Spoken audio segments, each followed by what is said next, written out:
I want to start with a confession. This is very vulnerable. Please be seated out of respect. Thank you, everyone. Let's do this. I want to be in the entertainment industry. Oh, God. Can't believe I said that out loud. It's true. It's true, you guys. I want to go to Hollywood. I want the whole thing. I want it. And for lots of reasons, okay? Mostly one of them being I printed out way too many business cards that say Esteban Gast, teen heartthrob. That is one of the... You will not believe how hard it is to return something with your name on it. Just find another Esteban, okay? But I get it, okay? You guys are sitting there and you're like, you don't need to defend anything. We get it, okay? The very best in our society, those with a strong moral compass, those with an eye towards justice, those who fight for equality, they get up and then they head to the Hollywood Hills, I think. I don't know. Okay, that's a little bit of a joke, but what I want to talk about today would make that seem not so outlandish, okay? See, Hollywood is looking inward and realizing how it's really uniquely equipped to make some really big positive changes. So I'm kind of from the education and social entrepreneurship world, right? So I teach creativity here at the university, help run a few small social businesses, things like that. And I'm also in the entertainment world, so I travel as a comedian, make some short movies, stuff you can look up when you're really bored. But what's really cool is that these two worlds, this social impact world and this entertainment world, are coming together in ways that we really haven't seen before. And it's simply doing what they've always done. It's telling stories. See, when you really think about it, like Hollywood, it's really good at kind of telling us what to think, right? Like Hollywood tells us what's fashionable. Thank you. Denim, whatever. It tells us what's fashionable. It tells us what's cool, what's desirable. It tells us where to go. Kind of. In short, it shapes human behavior, right? We're all very influenced by it. So I think the big idea is if we apply this sort of social consciousness lens, if we think about the impact of what we're doing with the entertainment that we put out, the media we create, if we think about that impact, I think we can do some really, really big things. Okay? So this is it. Guys, I think Hollywood can save the world. Yeah, wow, that was dramatic. At that point, I wanted Bruce Willis to be like, did someone say save the world? Like, I did, Bruce, and we would go on a rocket ship or something. I don't know. That's how Bruce Willis hangs out, I think. So here's what I want to talk about today. I want to talk about how media affects us, how it shapes our behavior. Then I want to talk about some people doing really cool things, some people who are storytellers, and they're being really intentional about the stories that they tell. And next, I want to finish with a beautiful quote. It's going to be inspirational. Most of you will be in tears at that point, I think. I'm going to be in tears. That's mostly a pollen thing, though. Allergies are killing me, not the powerful speech. It's April. It happens. Yeah. So I talk about this a lot. I talk about media affects a lot. I think media really affects us a lot. We need to be aware of what we're consuming in terms of media. I might talk about this too much, like I'm no longer invited to parties. I'm just like, think about the media you consume, guys. And they're like, get out. I'm like, okay. But what happens when I say this is people go, Esteban, I get it, but media really doesn't affect me, right? They say, you know, trashy television, I watch it, but I know those are stereotypes. It really doesn't impact me. And there's two things that science has proven, unequivocally known to be true. Number one is that media has really big impact on us, right? And number two is that as humans, we drastically underestimate how much media impacts us. Study after study shows that we're really bad at gauging that. Okay, so I want to just tell a series of stories, some are pretty silly, to kind of illustrate this point, okay? So the first one starts with me. I am a Latino. Hello, thank you, hola. And I moved to the US and I started watching TV, and all the Latinos I saw on TV were either gang members or gardeners, right? Terrible. And I was realizing this, and it forced me to ask two very, very important life-changing questions. The first one being, if every Latino is a gang member or gardener, that means there had to be some overlap, and there were definitely like some gardener gangs. Like there's definitely someone being like, tulips are better than daisies, and getting in fights. That's for sure happening. If not, that's my idea. Don't steal it. But the second thing was, is this narrative that I saw up there, was that the one that I was expected to live? Right? So many times the stories we see on screen directly influence the stories we live out in our life, right? We're directly influenced by the stories we see. So I was sat there asking questions, is this what would happen when I introduce myself as Esteban? Is this what people will think? Is this where I can go in terms of my future? Just very limited career options? Future employer, almost certainly a desperate housewife? Is that? Here's my resume, and here are my abs. When do I begin? Right, so you can see how that sort of limits the beliefs. You can see how that impacts people. Media shapes our understanding of ourselves, and it also shapes our understanding of what we know to be true. So this is silly, but stick with it. Think about like how a pirate speaks. How does a pirate talk? Arr, yeah. Love the murmur of R's. That's wonderful. But here's something crazy. This was completely invented by Hollywood. That accent, it's true. This is the part where you might start crying. It's true. Everything you know to be true has changed. When they started making pirate movies, when Hollywood started making pirate movies, it was one actor who started speaking like that. This is 100% true. And then everyone was like, I guess pirates speak like that. And it's kind of silly, but it shows that now that's part of our like cultural DNA.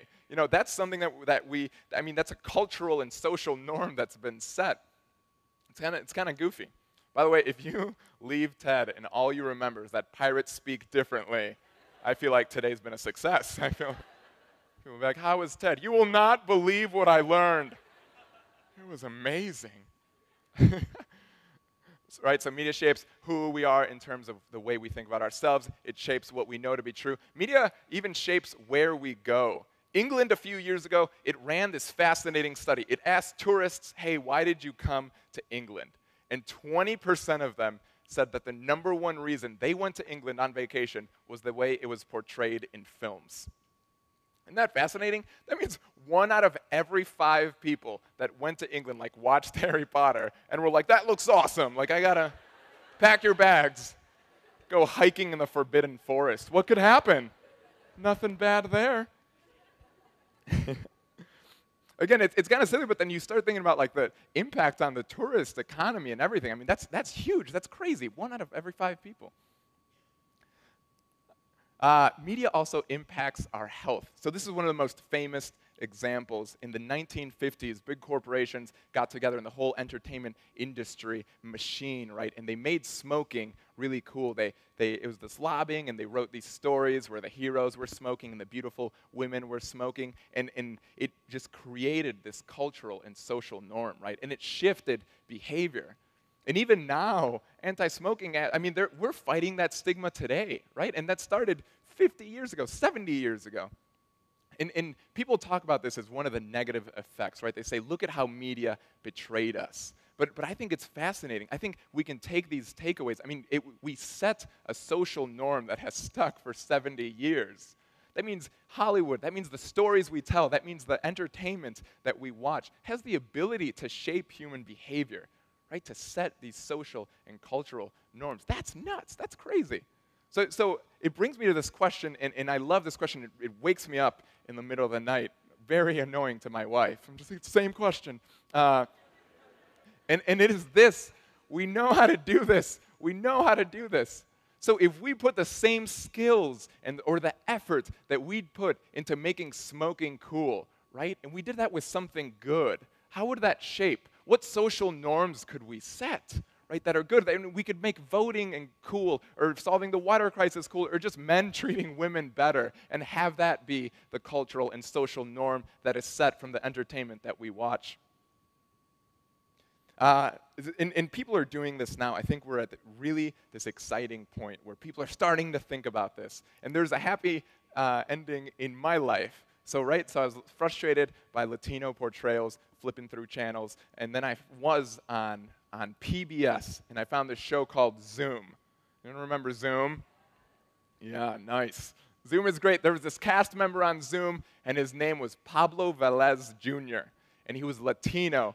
Okay, and he spoke Spanish the way I did. He spoke English the way I did. He loved reading and books, and it was the first time I felt like I wasn't faking this whole Latino thing. It was the first time I felt, you know what? I can be me. I can be a sort of nerdy Latino guy, and no one will question that.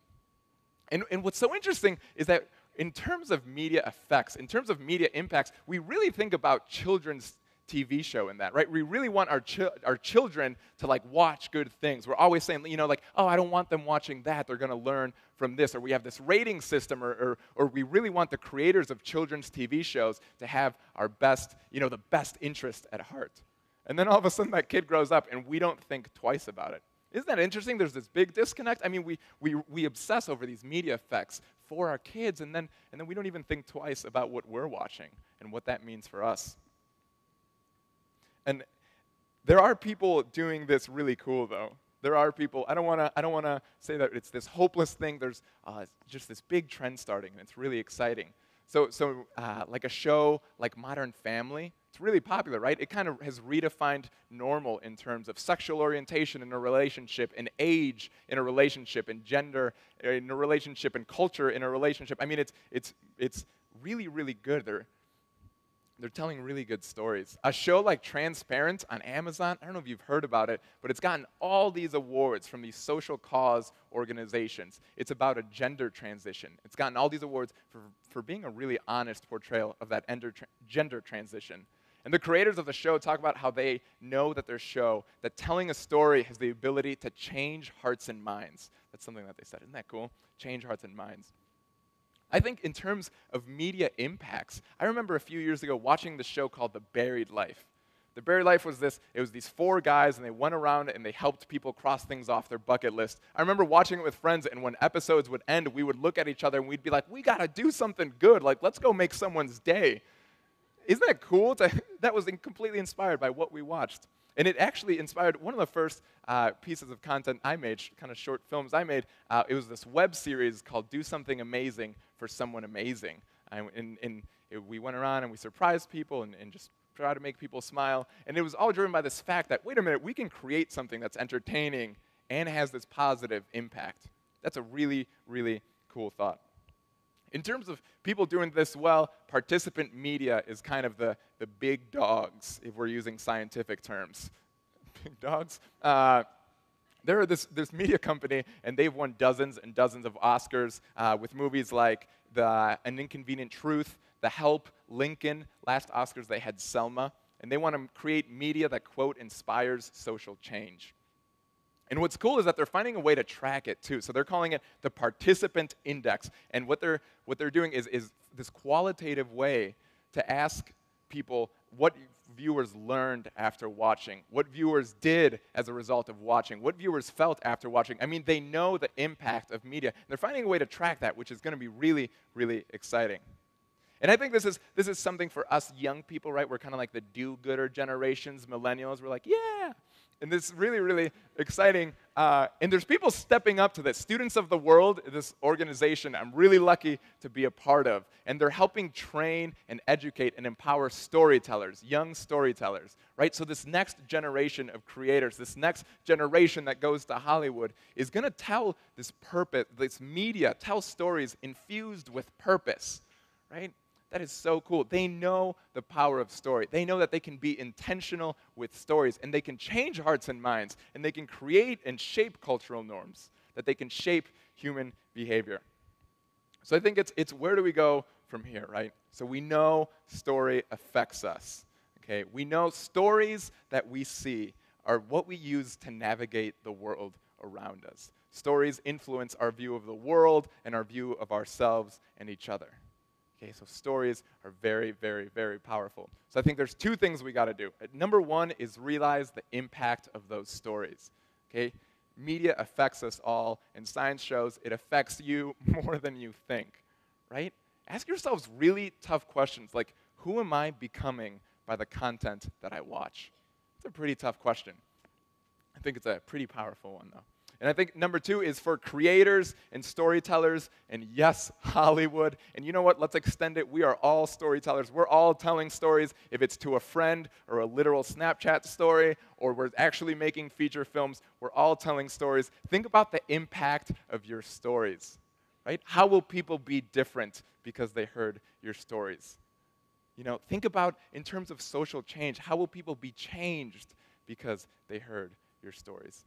Storytellers, they have an enormous power. They can shape human behavior. Storytellers have an enormous power. And like my good friend and mentor once told me, with great power comes great responsibility. And if you don't believe that media affects everything around us, I just ended my talk with a Spider-Man quote. So there's that. Thank you so much. Thank you.